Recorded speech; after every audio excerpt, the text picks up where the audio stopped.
L'1 in punto le sirene iniziano a suonare e dopo pochi secondi l'applauso.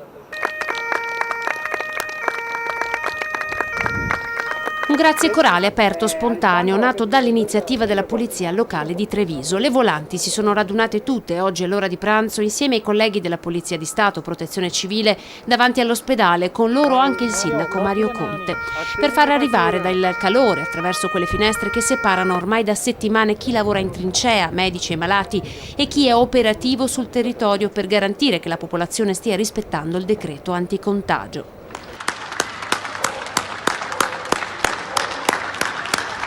Un grazie che si unisce a quello di tutti gli italiani che in questi giorni si sono dati appuntamento sui balconi con applausi, canti, musica.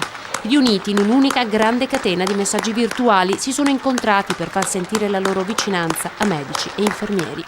E così anche le nostre forze dell'ordine hanno lanciato il loro segnale. Grazie per essere lì instancabilmente a curare i nostri ammalati.